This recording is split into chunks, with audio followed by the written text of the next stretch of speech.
cebok dulu. Setelah cebok dipampet.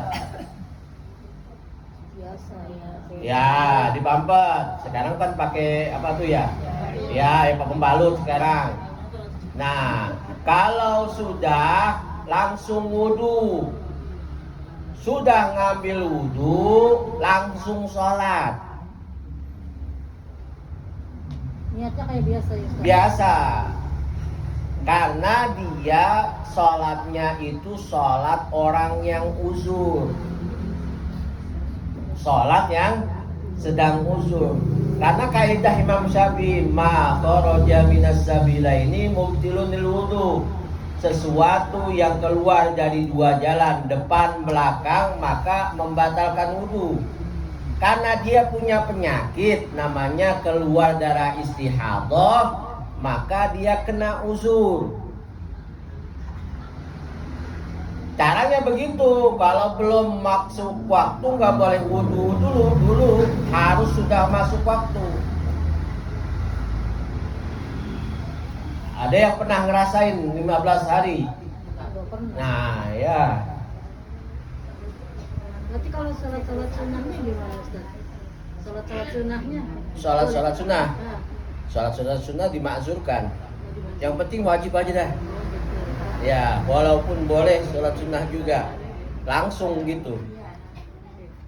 Paham ya? Ya. Sama orang yang punya penyakit beser juga begitu juga. Nah, ini punya penyakit beser. Kalau belum masuk waktu nggak boleh ngambil wudhu dulu. Ini kalau dia pengen pipis tuh udah nggak ketahan, bocor aja. Nah, jadi kaidah dari Imam Syafi'i, ma kharaja minas sabila ini mubtilun wudu. Setiap sesuatu yang keluar dari dua jalan kan membatalkan wudu. Karena dia punya penyakit diuzurkan. Tapi caranya harus sesuai juga. Kalau belum masuk waktu, belum ngambil wudu dulu. Kalau udah masuk waktu baru ngambil wudu lah. Setelah ngambil wudu, sebelum ngambil wudu cebok, beresin dulu yang najis. Kemudian setelah itu dipampet. Setelah dipampet baru dah kita ngambil wudu. Setelah ngambil wudu jangan makan dulu, langsung kita sholat.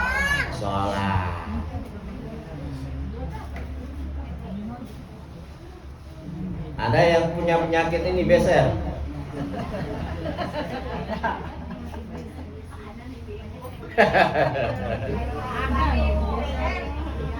Ya, mana tuh ya? Yang beser yang dimaksud ya kalau udah ini nggak bisa ditahan. Udah.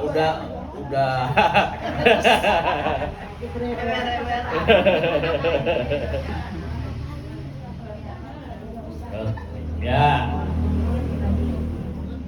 Adapun nifas yaitu darah yang keluar dari kubul perempuan sesudah melahirkan anak dan sekurang-kurang lamanya nifas itu lahzah. Lahzah itu sebentar. Ya, artinya sebentar seperti orang meludah. Dan selama-lamanya 60 hari. Tetapi biasanya 40 hari. Ya makanya kita biasanya tuh bikin selamatan kan 40 hari. Yang gunting rambut, orok. Tapi ada juga lebih dari 40 hari darahnya sampai 60 hari.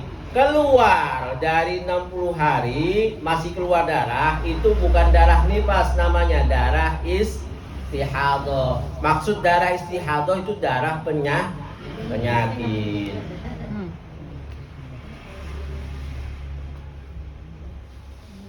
Maka jika lebih dari 60 hari darah itu darah penyakit namanya.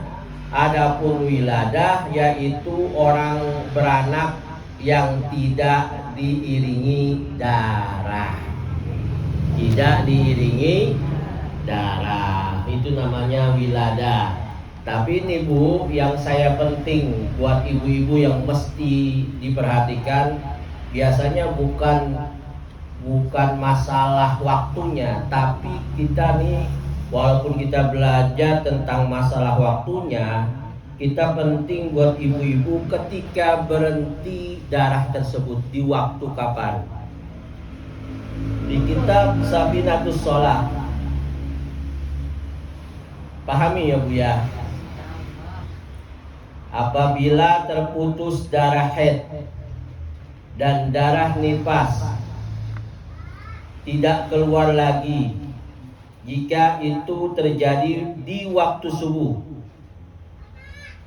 ya, atau waktu zuhur atau waktu maghrib, terputusnya di waktu subuh atau zuhur atau maghrib, kalau tersisa dari waktu tersebut seukuran muat ucapan Allahu Akbar, maka wajib mengkodok sholat fardu tersebut. Ibu subuh, anggap nih mandi, biasanya kan mandi kan begitu, buka pembalut, dilihat pembalut sudah bersih, nggak ada keluar ya.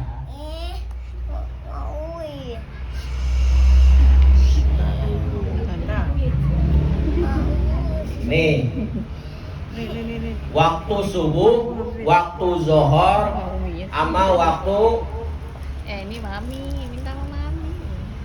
maghrib tuh ya, udah ya. Waktu subuh biasanya mandi, zuhur anggap ibu-ibu biasanya kencing ya. Ada maminya juga. Kemudian dilihat itu udah mentok waktunya mau asar. Sekira ibu melaksanakan waktu tersebut, terputusnya darah haid, maksudnya terputusnya darah haid ketika di akhir waktu subuh. Akhir waktu subuh jam berapa sih? Anggap waktu subuh akhirnya jam berapa? Sekarang jam berapa sih subuh? Hah? Nah, itu biasanya kalau lebih pagi kita waktu subuh, berarti akhir waktu subuh itu kan lebih, anggap dah jam 6. Itu udah akhir. Udah kesiangan itu. Akhir waktu subuh. Yang kita teliti ini di sini waktu zuhur dah. Biasanya kan kalau kita patokan kan azan. Patokannya azan kan? Nah, atau waktu maghrib. Nah, ini akhir waktu zuhur. Asar jam berapa sekarang asar? Jam 3 lewat seperempat, anggap dah jam 3 lewat 14 menit. Kan masih ada 1 menit. Ibu buka pembalut, tahu-tahu udah bersih. Terputus itu terputus darah haidnya. Udah waktu darah haidnya udah nggak ada lagi. Nah, itu kan masih ada 1 menit. Muat Allahu Akbar, berarti itu ibu ketika itu mandi hadas besar. Setelah mandi hadas besar wajib mengqadha sholat zuhur dan melaksanakan sholat asar secara adat. Kan udah masuk sholat asar dikit lagi, tapi terputusnya itu di waktu sebelum asar. Udah mentok mau asar. Dipaham Bu ya? Ini yang masih head nih, saya tekan-tekanin.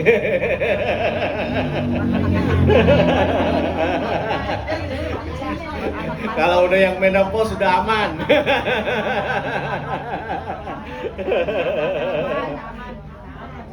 Ya, waktu subuh, waktu apa tadi? Zuhur, waktu maghrib, dah. Berarti ketika ibu mandi hadas besar, waktu zuhur itu mesti diqodha. Ustaz, saya pernah ngalamin waktu sholat ya, puasa itu tinggal berapa detik lagi buka langsung batal berarti. Batal. Cuma detik doang, Iya. cuma 5 detik. Batal juga? Iya emang batal. Sayang banget ya. Iya, cuma detik doang berarti. Setengah hari. Kan salah satu yang membatalkan puasa ya keluar darah. Ya kalau 1 menit sebenarnya 5 detik lagi Ustaz. Udah nih ya, paham ya? Nih. Jadi kalau misalkan kita terputusnya darah haid di waktu subuh, di waktu zuhur, di waktu maghrib, kemudian tersisa waktu itu memuat Allahu Akbar, wajib mengqadha sholat apa? Subuh, sholat zuhur dan sholat asar. Jadi masih ada sholat, masih ada waktu zuhurnya, tapi mentok. Masih ada waktu subuhnya, tapi udah mentok. Masih ada waktu maghribnya, tapi udah mentok. Nah, kemudian yang kedua, jika itu terjadi pada waktu asar. Ya, Bu, nih sekarang nih. Kalau terputusnya itu di waktu asar dan di waktu isya, kalau tersisa dari waktu tersebut seukuran muat mengucapkan Allahu Akbar, maka wajib qadha sholat fardu tersebut dan mengqadha sholat fardu sebelumnya, yaitu zuhur dan maghrib. Tadi apa Bu kaidahnya? Kalau terputusnya di waktu asar dan di waktu isya. Asar mau maghrib jam berapa? Maghrib jam berapa? Jam maghrib jam 6 lewat. Anggap nih ya, anggap 15 dah. Anggap 15. Kalau karena kan patokan kita azan. Ya kan?